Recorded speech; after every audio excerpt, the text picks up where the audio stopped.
ગુજરાતના મતદારો માટે આ સમાચાર ખૂબ જ મહત્વના છે। ખાસ કરીને જેઓ પ્રથમ વખત મતદાન કરવા જઈ રહ્યા છે તેમના માટે આ અહેવાલ જોવો અનિવાર્ય છે। મહાનગરપાલિકાની ચૂંટણીમાં મતદાનની પ્રક્રિયા અન્ય ચૂંટણીઓ કરતા થોડી અલગ હોય છે, કારણ કે અહીં તમારે એક નહીં પણ કુલ 4 મત આપવાના હોય છે। ઈવીએમ મશીનમાં આપેલા ઉમેદવારોના નામમાંથી તમે તમારી પસંદગીના કોઈ પણ 4 ઉમેદવારને મત આપી શકો છો। જો તમને કોઈ પણ ઉમેદવાર પસંદ ન હોય તો તમે નોટાનું બટન પણ દબાવી શકો છો। પરંતુ સૌથી મહત્વની વાત એ છે કે 4 ઉમેદવાર પસંદ કર્યા બાદ રજિસ્ટર બટન દબાવવું ખાસ જરૂરી છે। જો તમે રજિસ્ટર બટન નહીં દબાવો તો તમારો મત ગણાશે નહીં। ચૂંટણી પંચ દ્વારા પણ મતદારોમાં જાગૃતિ લાવવા માટે આ પ્રકારના માર્ગદર્શન પૂરા પાડવામાં આવી રહ્યા છે। બીયુ બેલેટ અમારી પાસે છે અને તેમાં જાણીશું કે કઈ રીતે આખી પ્રોસેસ છે તે થતી હોય છે। આપણી સાથે જોડાયેલા છે કે જે ચૂંટણી કામગીરીમાં અત્યારે જોડાયેલા છે। સર, અત્યારે આપને બતાવશો કે આ ડેમો કરી રહ્યા છે કે મતદાર છે, એક મતદાર કેટલા લોકોને મત આપી શકે ને કઈ રીતે પ્રોસેસ થશે? એક મતદાર 4 ઉમેદવારને મત આપી શકશે। આપણે અહીંયા બતાવીએ છીએ, અહીંયાથી બેલેટ આપીએ છીએ અને અહીંયા એ 4 જણને મત આપી શકે, એમને ગમતા કોઈ પણ। અને દરેકની આગળ અહીંયા રેડ લાઇટ થશે 1 2 3 4। ધારો કે એને નથી ગમતું કે મેં બીજાને કોઈને આપી દીધું છે તો એને ફરીથી પ્રેસ કરશે તો એ જતું રહેશે અને બીજા કોઈને આપવો છે તો ત્યાં જતું રહેશે।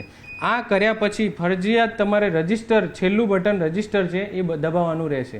રજિસ્ટર દબાવશો ત્યારે તમારો મત રજિસ્ટર થયેલો ગણાશે અને બીપ સાઉન્ડ અવાજ આવશે, પછી જ તમારે મતદાન કુટીર છોડવાની રહેશે। સર, માનો કે 3 લોકોને આપવું છે અથવા તો કોઈ ઉમેદવાર પસંદ નથી અને નોટાને આપવાની છે તો કઈ રીતના પ્રોસેસ રહેશે?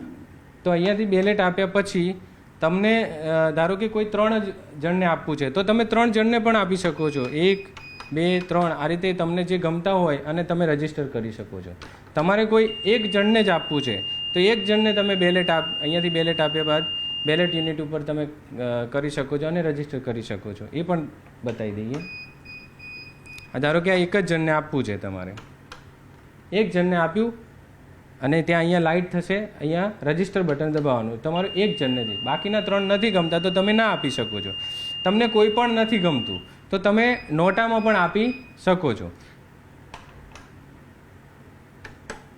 તો નોટા આગળ બી રેડ લાઇટ થશે? નોટા આગળ પણ રેડ સાઇડ।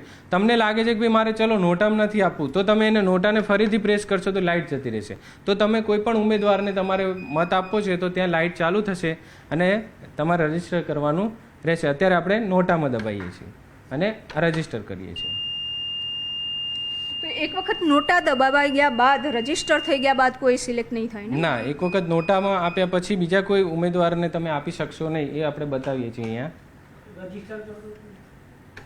આ નોટા આપ્યું, નોટા આપ્યા પછી જો રજિસ્ટર કરશો અથવા તો નોટા ચાલુ છે અને તમે અહીંયા કોઈ પણ જગ્યાએ પ્રેસ કરશો તો તમે આપી શકશો નહીં એક પણ ઉમેદવારને।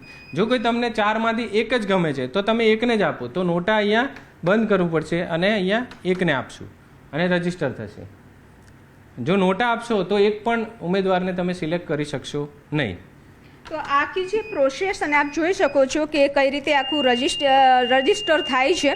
પરંતુ એક વાત ખાસ ધ્યાન રાખવાની છે, જે બટન આપ દબાવશો, અહીં બેલેટ છે કે ત્યાંથી જે પણ બટન દબાવશો એની સામે રેડ લાઇટ થશે ને રેડ લાઇટ થયા બાદ તમારે રજિસ્ટર છે તે બટન દબાવવાનું રહેશે ને બટન દબાવ્યા બાદ જ્યારે રજિસ્ટર થઈ જાય છે બીપ સાઉન્ડ વાગે છે અને ત્યારબાદ મતકુટીર છોડવાની રહેશે।